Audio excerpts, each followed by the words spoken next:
अस्सलामुअलैकुम नाजरीन, आप देख रहे हैं प्रोग्राम आज के अखबार। मैं हूं महानूर महराज।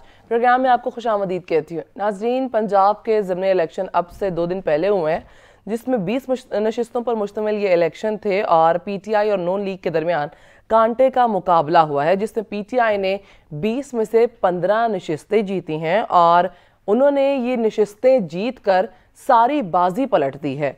पीटीआई 15 नशिस्तें जीतकर मैदान मार चुकी है, जबकि नून लीग सिर्फ 20 में से 4 नशिस्तें हासिल कर पाई है और 1 नशिस्त जीती है आज़ाद उम्मीदवार ने। नून लीग को बदकिस्मती के साथ बहुत बुरी तरह शिकस्त का सामना करना पड़ा इस ज़िमनी इंतखाबात में। दूसरी जानिब इमरान खान साहब मौजूदा इलेक्शन कमीशन पर भी अदम एतमाद का इजहार कर रहे हैं। इन इंतखाबात से पहले खान साहब की जानिब से कहा जा रहा था कि मौजूदा हुकूमत जो है वो उन पर भी धांधली के इल्ज़ामात लगाए गए हैं। इसके साथ साथ उन्होंने इस्टेब्लिशमेंट पर भी धांधली के इल्ज़ाम लगाए और इसके साथ साथ उन्होंने इलेक्शन कमिश्नर पर भी, चीफ इलेक्शन कमिश्नर पर भी इल्ज़ाम लगाया था कि वो नून लीग की पार्टी के साथ भी मिले हुए हैं। लेकिन उसके बाद ज़िमनी इंतखाबात जब हुए और उनके साथ ही जब पीटीआई जीत गई, उसके बाद भी खान साहब अदम एतमाद का इजहार कर रहे हैं इलेक्शन कमीशन पर।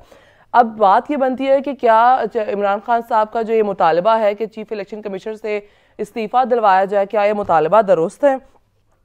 खान साहब को 20 से 15 नशिस्तें मिलने के बाद भी अदम एतमाद का इजहार किस वजह से किया जा रहा है, इसकी वजूहात क्या है, इस पर भी प्रोग्राम में बात करेंगे। खान साहब मुतालबा ये भी कर रहे हैं कि कबल अज़ वक्त इलेक्शन कराए जाएं, क्योंकि ज़िमनी इंतखाबात से पहले ये बात ज़रूर मंजर आम पर आ रही थी कि खान साहब चाहते थे अक्टूबर नवंबर से पहले इलेक्शन की डेट आ जाए। लेकिन ये इलेक्शन में उनकी जीत ने इस चीज़ को, उनके विजन को और मजबूत कर दिया है और जिसकी वजह से अब बहुत सारे चांसेस ये नज़र आ रहे हैं कि खान साहब नवंबर अक्टूबर से पहले इलेक्शन ज़रूर करवा देंगे। अब ये चीज़ों की कंफर्मेशन नहीं है, चीज़ें किस डायरेक्शन में जा रही है, किस समत का तयन करती हैं, ये तो वक्त के साथ ही पता चलेगा कि खान साहब का एक कबल अज़ वक्त का जो इलेक्शन कराने का मुतालबा है, क्या ये मुतालबा दुरुस्त है या फिर हमेशा की तरह खान साहब जिस तरह जज्बाती फैसले करते हैं, क्या ये भी जज्बाती फैसला है? इस पर बात करने के लिए स्टूडियो में हमारे साथ मौजूद हैं सीनियर तज्जियाकार इब्राहिम बेग साहब। सर, आपकी कीमती वक्त देने का बहुत शुक्रिया। सबसे पहले आपसे कमेंट लेना चाहूँगी कि 22 जुलाई को तख्ते पंजाब का फैसला होने वाला है। फैसला तो हो चुका है ज़िमनी इंतखाबात में, वज़ीर आला पंजाब का फैसला होना है कि कौन बनेगा वज़ीर आला पंजाब। ये सहरा किसके सर देख रहे हैं आप कि किसके सर सजता है? दूसरी जानिब ज़ैन कुरैशी जो हैं वो भी इस वज़ीर आला पंजाब के लिए उम्मीदवार नज़र आ रहे हैं और इसके अलावा चौधरी परवेज़ इलाही वो भी वज़ीर आला बनने के लिए तैयार है। तो आप किसके सर ये सहरा देख रहे हैं सर? देखिए, पहले तो इस इलेक्शन को हम इन डिटेल देखते हैं कि इलेक्शन थे क्या, इनका रिज़ल्ट क्या असरात डालेगा फ्यूचर में, फ्यूचर पॉलिटिक्स में। देखिए, हम इस पे नहीं जाते कि खान साहब का बयानिया जो एंटी अमेरिका था वो गलत था या सही था। हम इस पे भी नहीं जाते कि जो लोटा करेंसी हुई है वाकई वो पैसों से ख़रीदी हुई लोटा करेंसी थी या वैसे कोई लोटा करेंसी थी या कोई और इसका पॉलिटिकल मीनिंग था। इस पे जाए बग़ैर सबसे पहले तो खान साहब को मैं मुबारकबाद देना चाहूँगा कि खान साहब ने बड़ी मेहनत की इस इलेक्शन में। ये बाई इलेक्शन जो कि बहुत ही ज़ोरदार इलेक्शन था नून और पीटीआई के दरमियान। पंजाब जिसको तकरीबन मिनी पाकिस्तान कहा जा सकता है या कहा जाता है, जिसमें ज़ाहिर है एक बहुत बड़ा सराइकी इलाका भी उसका हिस्सा है, पोठवार भी उसका हिस्सा है, तो ये बहुत बड़ा सूबा है, पाकिस्तान के आधे से ज़्यादा सूबा है। वहाँ का इलेक्शन हमेशा पूरे पाकिस्तान के इलेक्शन का डिसाइड करता है। एग्जैक्टली। और जो पंजाब की नॉर्मली इस इतने बड़े पंजाब की जिसमें से 3 सूबे बन सकते हैं, इतने बड़े पंजाब की जो फ्यूचर डिसीजंस होती है वो पाकिस्तान की फ्यूचर डिसीजंस होती है। सही। ये इलेक्शन बहुत कांटेदार कई लिहाज से थे। एक तो खान साहब का ज़ाहिर है उनके खिलाफ वोट ऑफ नो कॉन्फिडेंस हुआ और पाकिस्तान की तारीख में पहली दफ़ा ये वोट ऑफ नो कॉन्फिडेंस किसी भी प्राइम मिनिस्टर या किसी भी पार्टी के खिलाफ कामयाब रहा और उसमें बड़ी ले दे हुई, बड़ी लड़ाइयाँ हुई, बड़े सुप्रीम कोर्ट का लास्ट टाइम आपने डिसीजन देखा जिसमें ये कहा गया कि ये गैर आइनी तौर पे डिप्टी स्पीकर, प्राइम मिनिस्टर, सदर जिन पे इल्ज़ामात उसमें कंपैरेटिवली आप उसको देख सकते हैं लगाए गए कि ये गलत फैसले थे उनके, ये आइनी फैसले नहीं थे। तो इसके बावजूद उसके बाद फिर ऐसा इलेक्शन जिसको आप कांटेदार इलेक्शन कह सकते हैं, जिसके बारे में ये डिसाइड करना था कि पंजाब मैदान बेसिकली किसका है, क्या ये पीटीआई का मैदान है या ये नून का पुराना रिवायती मैदान है। क्योंकि एक दौर में आपने देखा कि पीपल्स पार्टी वर्सेस नून यहाँ पे इलेक्शन होते थे और इन दोनों का कांटेदार मुकाबला था, लेकिन एक अरसे से पीपल्स पार्टी को ऑलमोस्ट नून ने देश निकाला दिया हुआ था पंजाब से। लेकिन उसके बाद पीटीआई ने इस पंजाब में जड़ें पकड़ना शुरू की। उसकी अपनी बहुत सारे रीजंस हैं, लेकिन इमरान खान साहब की शख्सियत को इसमें इग्नोर नहीं किया जा सकता। उनकी एक सियासी फिगर के तौर पर भी उसको देखना। अच्छा, इससे पहले आपने देखा कि खान साहब के बारे में ये कहा जाता था कि ये इनके पीछे फोर्सेस हैं, इनके साथ एस्टेब्लिशमेंट है, इनके साथ एजेंसीज हैं, इनको जो सीटें हैं वो दिलवाई। यकीनन उसमें सच होगा, उसकी बहुत सारे सबूत मौजूद होंगे, लेकिन इस वक्त खान साहब का अपना वोट बैंक ही इस इलेक्शन ने ये साबित किया है कि खान साहब का अपना वोट बैंक एक कल्ट उसका बन चुका है। बिल्कुल ऐसा है कि खान साहब का वोट बैंक जो है वो बन चुका है। लेकिन वही इब्राहिम साहब, मैं आपसे सवाल ये करना चाह रही हूँ कि आप किसके सर देख रहे हैं कि कौन जीतेगा, और जीत तो चुके हैं पर अब कौन बनेगा वज़ीर आला पंजाब? आप किसके सर 22 जुलाई को ये सहरा सजता देख रहे हैं? जिसमें इसमें देखिए दो स्टेजेस आए। पहले तो ये था कि जिस दिन इलेक्शन हुआ उस दिन शाम रात को और अगले दिन सुबह तक आपने देखा कि शिकस्त तस्लीम की गई, चाहे वो मरियम की तरफ से बयान आए तो, और इस शिकस्त को चाहे अहमद खान की तरफ से बयान आया, और इस शिकस्त को यकीनन सराहा भी गया। लोगों ने ये कहा कि पॉलिटिकली ऐसा ही होना चाहिए। खान साहब की तरह ये ना हो कि आप हारें और मानने के लिए तैयार ना हो। उन्होंने मान लिया। वज़ीर आला पंजाब के लिए बताएं सर, कौन होगा? परवेज इलाही या फिर जैन कुरैशी आ रहे हैं, या फिर एक और सिचुएशन भी हो सकती है साबिक जिस तरह वज़ीर आला पंजाब उस्मान बुज़दार भी, क्या आपको नजर आ रहा है कि 22 जुलाई को ओहदे पर फाइज हो सकते हैं? कोई इस तरह की सिचुएशन भी हो सकती है? देखिए, पीटीआई की जो गेम है वो काफ के बगैर हो ही नहीं सकती, क्योंकि 7-8 सीटों का फ़र्क है और तकरीबन 10-11 सीटें यहाँ पे एमपीएस जो हैं वो काफ लीग के हैं। और अगर काफ लीग ने चेंज कर लिया, एक पॉलिटिकल एक इक्वेशन ये भी चल रही है कि कहीं ऐसा ना हो कि काफ लीग पीटीआई से तंग होकर नून के साथ अलायंस कर ले। उसकी रीज़न्स हैं, मैं आपको बता देता हूँ सामीन के लिए। रीज़न्स ये हैं कि परवेज़ इलाही ने नून के साथ मुआहदा इसलिए तोड़ दिया था, जिसको बहुत ज़्यादा उस वक्त अप्रिशिएट नहीं किया गया। वो पीटीआई में चले गए, पीटीआई के साथ चले गए, खान साहब को जाकर मिल लिया ताकि मुझे 1.5 साल एज ए वज़ीर आला काम करने का मौका दिया जाए। नून उस वक्त असम्बलियाँ तोड़ना चाह रही थी election vote of no confidence के बाद, और पीटीआई उसको चलाना चाह रही थी। इस इक्वेशन में वो चले गए थे पीटीआई के साथ। आज सिचुएशन डिफरेंट हो चुकी है। इमरान खान साहब की पार्टी ये चाह रही है कि जल्द अज जल्द इलेक्शन हों, और नून ये चाह रही है कि हमने सख्त फैसले कर लिए, हमने जितनी मलामतें थी वो अपने सर पे ले ली। महंगाई की मलामतें हों या कोई लोड शेडिंग की मलामतें हों, वो हमने अपने सर पे ले ली। हमें 1.5 साल मिलना चाहिए ताकि हम इसमें इम्प्रूवमेंट करके दिखाएं, फिर इलेक्शन के मैदान में जाएं, वरना ज़ाहिर है पीटीआई का मुकाबला नहीं किया जा सकेगा। तो इस वक्त परवेज़ इलाही या काफ की सिचुएशन ये है, वो चाहेंगे कि हम उस पार्टी के साथ जाएं और इस कमिटमेंट के साथ जाएं ताकि मैं 1.5 साल गो के। आपने देखा कि परवेज़ इलाही ने अपने इंटरव्यू में ये कहा, अगर खान साहब ने वज़ीर आला बनाने के बाद मुझे कहा असम्बलियाँ तोड़ दें, मैं 2 मिनट भी नहीं लगाऊंगा, लेकिन इस बयान को संजीदा नहीं लेना मतलब चाहिए। आप समझते हैं कि जिस तरह उन्होंने अभी के शायद ये जज्बाती पन में ये बात कह दी है कि अगर खान साहब कहें तो मैं असेंबली डिसॉल्व कर दूंगा, लेकिन 22 तारीख को वज़ीर आला पंजाब अगर परवेज़ इलाही बनते हैं, जो गो के चांसेस उनके बहुत ज़्यादा हैं, तो आप समझते हैं ये बात कि अगर खान साहब उनको कहें कि असेंबली डिसॉल्व कर दो क्योंकि इलेक्शन की तरफ जाना है, तो ये फौरी तौर पर कर देंगे, या फिर इनके दरमियान भी कोई बहस तकरार या कोई सिचुएशन कोई और अपोजिट साइड पर निकल आए? देखिए, पहली बात तो ये है कि कल रात से जो बयान नून के आना शुरू हुए, उनकी एक मीटिंग हुई थी लाहौर में, बिल्कुल, और नवाज शरीफ भी ऑनलाइन थे। उसके बाद रात को आपने देखा कि नून के जो लीडर्स हैं उनके बयान कंपैरेटिवली ज़िगज़ैग आ रहे हैं। इसका मतलब ये है, इससे पहले भी हमने इस ज़िमनी इलेक्शन से पहले भी ये सुना था कि कुछ लोगों को तैयार किया गया जो इस बात में इलेक्शन में हिस्सा नहीं लेंगे, जिनका ताल्लुक पीटीआई से होगा कि अगर चौधरी परवेज़ इलाही को ही वज़ीर आला बनाना है तो फिर हमें पीटीआई को क्या फ़ायदा है। क्या बाद में असेंबली डिसॉल्व होते देख रहे हैं आप इस सारी सिचुएशन में? नहीं, असेंबली डिसॉल्व होते हुए मैं नहीं देख रहा, लेकिन मैं परवेज़ इलाही के अलावा पीटीआई का वज़ीर आला नहीं देख रहा। ठीक है, लेकिन परवेज़ इलाही के वज़ीर आला बनने में भी अब इफ़ एंड बट स्टार्ट हो चुके हैं। रात से आपने देखा, चूँकि उसकी वजह यह है अगर 10-12 पीटीआई के मेंबरान उस असम्बली में शिरकत नहीं करते जो कि जिसमें इलेक्शन होना है दोबारा 22 तारीख को, तो इसका मतलब ये हुआ कि पीटीआई की मेजॉरिटी उस तरीके से नहीं रहेगी।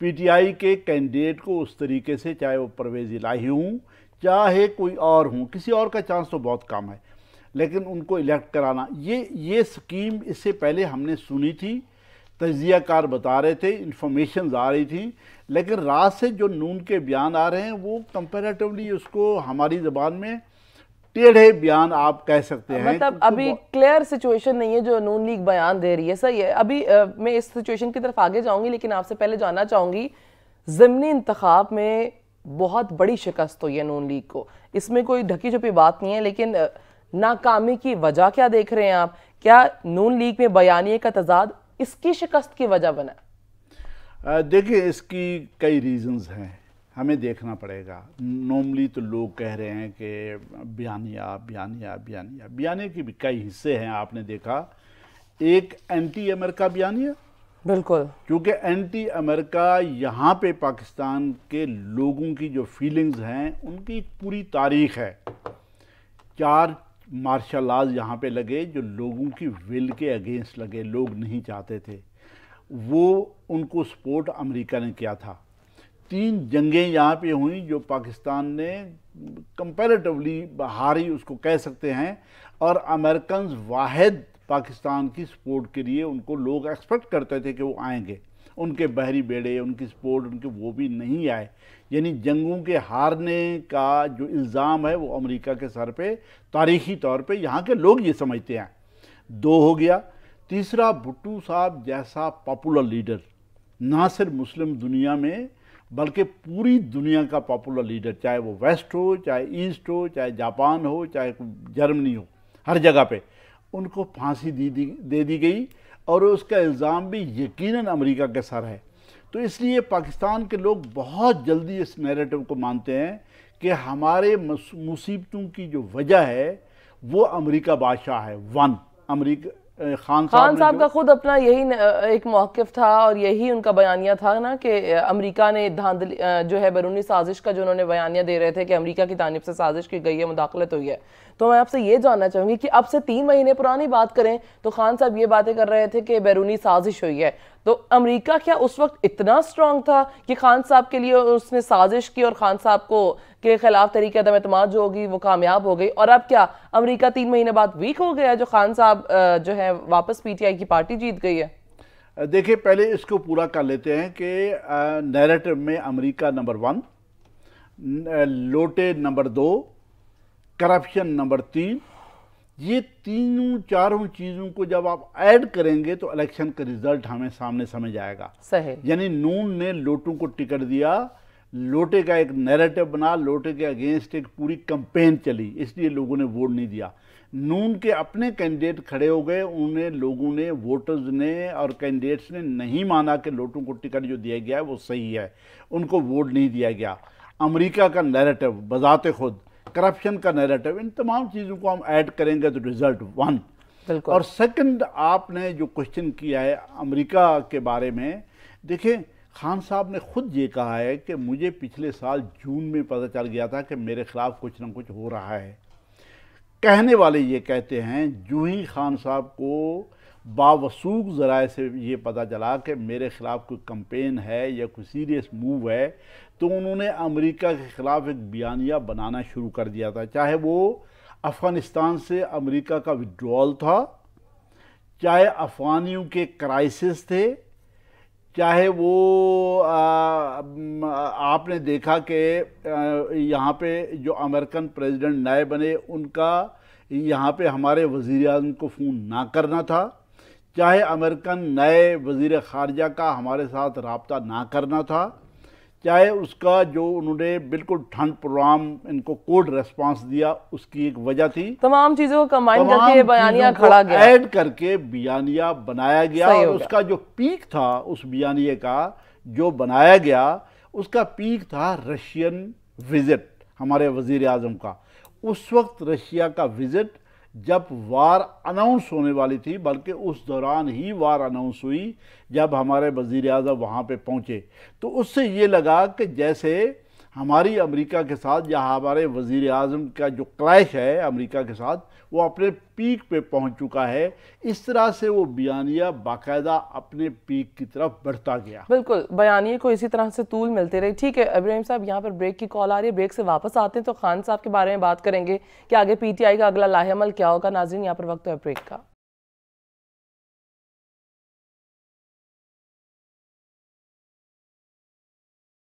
वेलकम बैक नाज़रीन। इमरान खान साहब का ज़िमनी इंतखाबात जीतने के बाद सियासी छक्का तो लग गया, अब अगला लाहेअमल क्या होगा, खान साहब के अगले नैरेटिव क्या होंगे, खान साहब के सिचुएशन किस डायरेक्शन को सिलेक्ट करते हैं, बात करेंगे इब्राहिम साहब से। इब्राहिम साहब, आप क्या समझते हैं PTI का अगला लाहेअमल क्या होगा? देखिए, PTI का अगला लाहेअमल तो ये है कि 22 तारीख को वो अपना नॉमिनेटेड वज़ीर आला इलेक्ट करवाएं। सही, वो यकीनन परवेज़ इलाही के अलावा और कोई हो नहीं सकता, इसलिए कि PTI के पास majority, simple majority Punjab assembly में नहीं है और परवेज़ इलाही के साथ उनका अलायंस बना है। परवेज़ इलाही अपनी वजारत आला छोड़ के जो उसके लिए उसको नॉमिनेट किया गया था नून और पीपल्स पार्टी की तरफ से, छोड़ के PTI के साथ आए थे, इसलिए PTI के साथ खड़े हैं। वज़ीर आला तो वही नॉमिनेटेड होगा, उनकी ख्वाहिश होगी कि उसको इलेक्ट कराया जाए। बिल्कुल, लेकिन उसका इलेक्शन में अगेन मैं रिपीट करूंगा, इफ़ एंड बट्स यकीनन मौजूद हैं। और अगर खान साहब अपना वज़ीर आला, चाहे वो परवेज़ इलाही हो चाहे कोई और हो, अगर उसको वो इलेक्ट करा जाते हैं 22 तारीख को या उसके बाद किसी डेट को इलेक्ट करा जाते हैं, उसके बाद उनकी ख्वाहिश ये होगी कि असम्बलियाँ फौरी तौर पे तहलील की जाएँ, ठीक है, फेडरल गवर्नमेंट पे प्रेशर डाला जाए, जुलूस निकाले जाएँ, धरना दिया जाए, क्राउड लाया जाए, लोगों को लाया जाए, क्योंकि पिंडी फैजाबाद तक तो उनकी हुकूमत होगी। बिल्कुल ऐसा है, इधर से मारला पहाड़ियों तक उनकी हुकूमत होगी। बिल्कुल बिल्कुल, आप सही फरमा रहे हैं। तहलील करने वाली बात पर आपसे क्वेश्चन करना चाहूंगी। रात राना सनाउल्लाह साहब ने भी ये बात कही है कि इलेक्शन कराने पर रजामंदी का इजहार तो ढके छुपे अल्फाज में वो कर ही रहे हैं, लेकिन उन्होंने खान साहब के लिए एक शर्त भी रख दी है कि खान साहब पंजाब और खैबर पख्तूनख्वा की असम्बली को डिसॉल्व कर दें और उसके बाद इलेक्शन की तरफ जा सकते हैं, जबकि ये एक गैर यकीनी तौर पर बात नजर आ रही है। तो क्या समझते हैं कि खान साहब ये दोनों असम्बलियां तहलील करने पर रजामंद हो जाएंगे? नहीं, मेरा नहीं ख्याल। देखें, पख्तूनख्वा असम्बली भी जब आप तोड़ने की बात करेंगे तो वहाँ के MPs का रवैया पता नहीं कैसा होगा, क्योंकि कोई भी शख्स ये नहीं चाहता कि वो 5 साल से पहले, 5 साल के लिए वो इलेक्ट होकर आया है, 5 साल के लिए काम करे और उसके बाद इलेक्शन में जाए, क्योंकि इलेक्शन में जाना भी बहुत आसान काम नहीं रहा, बहुत पैसा लगता है, बहुत टाइम लगता है और फिर चांस होता है कि आप इलेक्शन जीतें या हारें, एक बात। और सेकंड ये है कि परवेज़ इलाही, मुझे नहीं लगता कि परवेज़ इलाही साहब वज़ीर आला अगर बन गए तो वो असम्बली तोड़ना चाहेंगे। हाँ, उन्होंने कहा है अपने इंटरव्यू में कि मैं 2 मिनट नहीं लगाऊंगा, लेकिन मैं अपने मशवरे खान साहब को ज़रूर दूंगा। देखिए, जब आप ये कहते हैं कि मैं अपना मशवरा खान साहब को दूंगा, इसका मतलब ये हुआ कि मशवरा तो वही हो सकता है कि आप असम्बली ना तोड़ें। जब आप मशवरा देते हैं, मीटिंग्स करते हैं, नेगोशिएशन करते हैं, इफ़ एंड बट स्टार्ट हो जाते हैं, डिबेट स्टार्ट हो जाती है, तो अल्टीमेटली वो चीज़ कंटेंशन की तरफ जाती है, वो सुलह की तरफ नहीं जाती। जो मुज़ाकरात की बात की जा रही है, खान साहब ने जब वो दौरे इक़्तिदार में थे तब भी वो मुज़ाकरात की जानिब नहीं जाना चाहते। जब ये लोग नून लीग अपोजिशन में बैठी हुई थी तब भी वो कहते थे कि इन लोगों से कोई निगोसिएशन नहीं हो सकती, कोई मुज़ाकरात नहीं हो सकते। तो क्या अब आप देखते हैं कि PTI की पार्टी जीतने के बाद चेयरमैन तहरीक इंसाफ इमरान खान साहब अब मौजूदा हुकूमत से किसी किस्म के मुज़ाकरात के लिए एक टेबल पर आने के लिए तैयार होंगे? देखें, सियासी मुज़ाकरात अगर सियासी पार्टियों से ना किए जाएं तो इसको सियासत नहीं कहते। सियासी पार्टियों का काम ही ये है कि वो मुज़ाकरात करें और मुज़ाकरात के थ्रू अपने मसाइल हल करें। जो भी उनका पॉलिटिकल इंटरेस्ट बनता है, जो उनके वर्कर्स का इंटरेस्ट है, जो उनकी पार्टी का इंटरेस्ट है, उसको इन व्यू रखते हुए मुज़ाकरात बहुत ज़रूरी होते हैं। इस वक्त तो सूरत हाल ये है कि पाकिस्तान एक बड़े इकनॉमिक क्राइसिस की तरफ बढ़ रहा है। बिल्कुल। बड़े इकनॉमिक, यानी दुनिया जहान में आर्टिकल्स लिखे जा रहे हैं। कल भी एक अमेरिकन ने आर्टिकल लिखा, मैंने पढ़ा है, तो वो ये कह रहे हैं कि हम डिफ़ॉल्ट की तरफ बढ़ रहे हैं और डिफ़ॉल्ट होना हमारा शायद नागुज़ीर हो जाए। तो पाकिस्तान जब अल्लाह ना करे 2 करोड़ 20 लाख का मुल्क श्रीलंका डिफ़ॉल्ट करने के बाद ये सूरत हाल हो जो साउथ में आप देख रहे हैं, तो ये 24-25 करोड़ जिसको हम कहते हैं, शायद उससे भी ज़्यादा आबादी हो, तो इतना बड़ी आबादी वाला मुल्क अल्लाह ना करे डिफ़ॉल्ट की तरफ गया, तो यहाँ तो इंसान को खाना शुरू कर देगा, मारना शुरू कर देगा। तो देखें, ये इकोनॉमिक क्राइसिस को हल करना जरूरी है, मुज़ाकरात जरूरी हैं क्राइसिस को हल करने के लिए। अच्छा, इकोनॉमिक क्राइसिस से पहले आप इसकी वजह पॉलिटिकल क्राइसिस है। पॉलिटिकल क्राइसिस को आपको हल करना पड़ेगा, उसकी वजह सिर्फ मुज़ाकरात बन सकते हैं। बिल्कुल, इख्तलाफात को पीछे रखकर, साइड पर रखकर आपको चाहिए कि मुज़ाकरात ज़रूरी हैं, तभी मुल्क की जो मईशत है, मुल्क में इस्तेहकाम आ जाएगा। मईशत जो है वो मईशत में इस्तेहकाम आ जाएगा, उसका जो ग्राफ गिरता ही चला जा रहा है वो थोड़ा अपनी पोजीशन पर आ जाएगा। आपसे जानना चाहूँगी, पाकिस्तान पीपल्स पार्टी, अभी जो ये बेशक इसमें कोई शक नहीं है कि मरीम नवाज़ और खान साहब ने एक बहुत अच्छी मुहिम चलाई है, बहुत जान थी इन दोनों की कैंपेन के अंदर जो इन्होंने इलेक्शन से पहले की है। लेकिन इस नून लीग के साथ जो सिचुएशन देखने में नजर आई, पीपल्स पार्टी का कहीं रोल नजर नहीं आया कि वो कैंपेन रन करने में कहीं नून लीग का साथ देते। गो के आसिफ अली जरदारी ने लाहौर में एक घर भी स्पेशल लिया था और इत्तेहादी जमातों में वो साथ थे खान साहब को अदम एतमाद तरीके लाने के लिए, लेकिन उन्होंने लिया था कि वो तंजीमी ढांचा बनाएंगे। लेकिन इस सारे सिनेरियो में कहीं भी आसिफ अली जरदारी या पीपल्स पार्टी नून लीग की कैंपेन को रन करते हुए नजर नहीं आई। तो आप क्या समझते हैं कि इस सारी सिचुएशन के पीछे क्या सूरत हाल हो सकती है? दूसरी चीज़ मैं आपसे ये जानना चाहूँगी कि पाकिस्तान पीपल्स पार्टी की वज़ीर आला पंजाब परवेज़ इलाही को बनाने के लिए रजामंद है, और वो क्या राय रखती है कि परवेज़ इलाही वज़ीर आला के ओहदे पर फायज हों? देखिए, पहले नंबर पे तो ये है कि पीपल्स पार्टी का पंजाब में बहुत एक्टिव पार्टिसिपेशन ना करना बाई इलेक्शंस में गैर सियासी रवैया है। इस पे मुझे रिजर्वेशंस हैं, मुझे एतराज़ात हैं। देखिए, आज भी जियाला कम हो या ज़्यादा हो, हर जगह पे मौजूद है, और ज़ाहिर है पॉलिटिकल वर्कर के तौर पे हर जियाले की ये ख्वाहिश होगी कि हम पॉलिटिक्स में हिस्सा लें। इलेक्शंस हो रहे हों और जियाला एक साइड पे बैठा हो, उसकी कोई पार्टिसिपेशन ना हो, कोई हिस्सा ना हो, ये बज़ाते ख़ुद पार्टी के जो बड़े हैं उनके लिए सोचने की बात है, लम्हा फ़िक्रिया है। और इस पे नाराज़ भी हो रहे हैं। जो जियाले हैं वो ये समझ रहे हैं कि हम इर्रेलेवेंट हो चुके हैं, हमारा कोई ताल्लुक़ नहीं है, हम गैर मुतल्लक़ होते जा रहे हैं। तो मेरे ख़्याल में पीपल्स पार्टी की लीडरशिप को ये सोचना चाहिए, अपने वर्कर्स को, अपनी पार्टी को गैर मुतल्लिक़ मत करें। इस इलेक्शन में भी या तो 2-3 सीटें पीपल्स पार्टी को लेनी चाहिए थी, ख़ास तौर पे सराइकी इलाके में। अगर वो सीटें लेते तो वो कंपैरेटिवली कम्पीट, अगर मतलब हार, आज नून भी हार गई, पीपल्स पार्टी का भी कोई एक आधा निकल आता या हार जाते, लेकिन कंपैरेटिवली पार्टिसिपेशन पीपल्स पार्टी के एज ए पॉलिटिकल पार्टी होती, जो कि इस वक्त नहीं थी, जो कि अच्छा साइन नहीं है। पहली बात तो ये। और सेकंड, देखें, पीपल्स पार्टी ने जो गेम पहले भी ये बनाई थी कि चौधरी साहबान को नून के करीब किया जाए, बिल्कुल, और चौधरी साहबान में से ही जो शख्स चाहे, ज़ाहिर परवेज़ इलाही साहब आगे खड़े थे, उनको वज़ीर आला बना जाए। उसके कई वजूहात हैं। एक तो ये कि वो समझ रहे थे कि नून को ऊपर नीचे वज़ारत अज़्मा, वज़ारत आला अगर मिल गई तो वो कंपैरेटिवली लोग उसको पसंद नहीं करेंगे, जो कि ऐसा हुआ भी, एक बात। और सेकंड ये है कि ज़ाहिर चौधरी साहबान पंजाब की वज़ारत आला कंपैरेटिवली नून के बाद अच्छे तरीके से चला सकते थे, दूसरी बात हो गई। तीसरा ये है कि पीपल्स पार्टी की अंडरस्टैंडिंग गुजरात के चौधरियों के साथ, जिसकी वजह से वो चाह रहे थे कि उनका वज़ीर आला आएगा तो हमारे कंपैरेटिवली ज़्यादा काम होंगे। ठीक है। आज भी पीपल्स पार्टी की यकीनन ये ख्वाहिश होगी, अगर हमने इस असम्बली की मुद्दत पूरी करनी है तो परवेज़ इलाही और चौधरी अपना स्टैंड चेंज करें, नून के साथ दोबारा आएँ, वज़ारत आला बेशक परवेज़ इलाही साहब को चली जाए, अगला साल 1.5 साल पूरा करे और अपने टाइम पे जाके इलेक्शन हो। पीपल्स पार्टी की ख्वाहिश ये सही सही, बिल्कुल, आई गॉट योर पॉइंट। ठीक है नाजरीन, यहाँ पर वक्त हुआ ब्रेक से वापस आते हैं तो फिर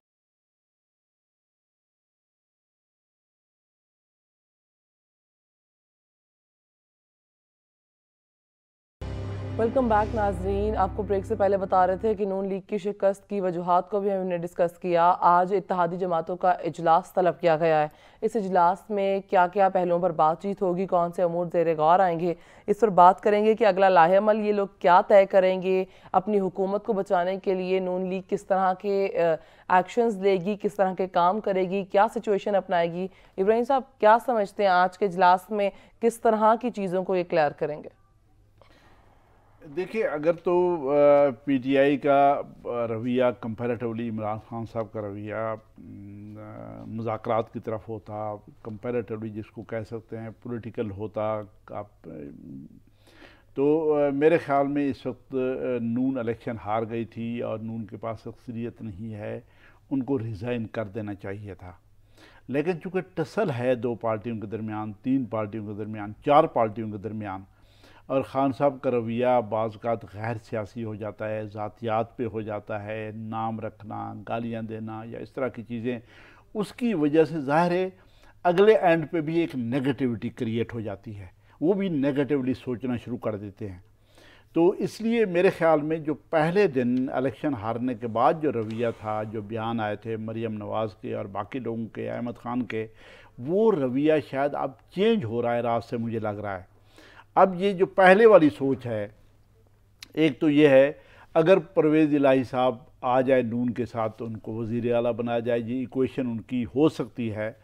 पीपल्स पार्टी का भी यकीनन ये वो ट्राई कर रहे होंगे कि ऐसा ही हो जाए। 1 सेकंड ये है कि 10-12 लोग परवेज़ इलाही साहब के पीटीआई के जो मेंबरान हैं वो एतराज़ कर दें कि चूँकि हमारी अक्सरियत है तो पीटीआई में से ही वज़ीर आला लाया जाए, जो कि पॉसिबल नहीं है और ख़ान साहब ऐसा नहीं करेंगे, तो वो बाइकाट कर दें, इस 22 के जो इजलास हो उसका बाइकाट कर दें और पीटीआई के पास अक्सरियत ना रहे। उसके बाद एक्शन उनके ख़िलाफ़ होता रहेगा, लेकिन वो ये कहेंगे, वो आगे भी कहेंगे, अदालतों में भी ये कहेंगे कि हम तो पीटीआई के लोग हैं, हम पीटीआई का वज़ीर आला चाह रहे थे। टेक्निकली वो ये कह सकते हैं, स्टैंड ले सकते हैं, लीगली स्टैंड ले सकते हैं, इसलिए हमने बात नहीं मानी कि परवेज़ इलाही साहब का हमारी पार्टी के साथ ना ताल्लुक़ है, ना उनके पास कोई अक्सरियत है। 10 वोटों के साथ वज़ीर आला आप बना रहे थे, जिसके साथ हमारा असूली इख्तिलाफ, वो ये स्टैंड ले सकते हैं। तो इसलिए मुझे ये लग रहा है कि 22 का जो इलेक्शन है, ख्वाहिश तो मेरी ये है कि ये स्मूथ हो, ये पॉलिटिकली बहुत अच्छे उसके साथ हो जाए, लेकिन मुझे ये लग ये रहा है कि ऐसा होगा नहीं, चांस ये लग रहा है। ठीक है, इसके चांसेस की वजूहात आपको क्यों लग रही है, क्यों ऐसे कौन से खदशात है जिसकी बिना पर सर आपकी जानिब से बात की जा रही है? दूसरा, मैं आपसे ये जानना चाहूँगी कि अगर परवेज़ इलाही वज़ीर आला के ओहदे पर फायज हो जाते हैं तो आप क्या समझते हैं कि वो पंजाब के मुस्तकबिल को किस तरीके से लेकर चलेंगे? देखिए, ये जो मुझे 22 का इलेक्शन इफ एंड बट्स लग रहे हैं, उसकी वजह तो ये है कि पॉलिटिकल पार्टीज़ के दरमियान जो टसल है, बिल्कुल, ख़ान साहब का जो रवैया है बाकी पार्टीज़ के बारे में, ख़ान साहब का जो रवैया है इलेक्शन कमीशन के बारे में, ये देखिए इलेक्शन कमीशन, आपने 15-16 सीटें जीत ली हैं तकरीबन। पंजाब में आपने बाई इलेक्शन, जो कि बहुत ही फाइटिंग इलेक्शन था, वो स्वीप करने के बाद भी आप चीफ इलेक्शन कमिश्नर के खिलाफ बात कर रहे हैं, जो कि बनती नहीं है। तो लोग इसलिए कहते हैं कि इसके पीछे फॉरेन फंडिंग और कुछ और हो सकता है। ये जो रवैया है बजाते खुद, ये बाकी पार्टी को भी टसल पे मजबूर कर रहा है। यहाँ पे आप अपनी बात को स्टॉप करें, वापस आते हैं ब्रेक से, तो फिर इसको कंटिन्यू करते हैं।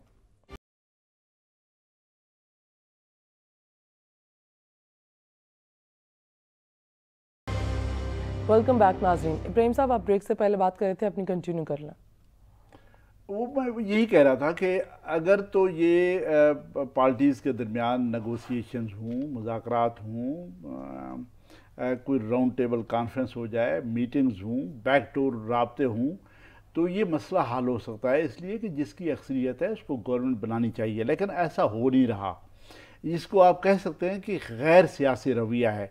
ये गैर सियासी रवैया हमें तर्क करना पड़ेगा। अगेन मैं उसी बात पे आऊँगा कि हम एक बड़े इकोनॉमिक क्राइसिस की तरफ बढ़ रहे हैं, जो कि हमें अल्लाह ना करे तबाह बर्बाद करके रख सकता है। उसकी वजह पॉलिटिकल इंस्टेबिलिटी है। जो खान साहब कह रहे हैं, इमरान खान साहब बिल्कुल सही कह रहे हैं, पॉलिटिकल इंस्टेबिलिटी जो है वो इकोनॉमिक क्राइसिस को बढ़ा रही है बज़ात खुद।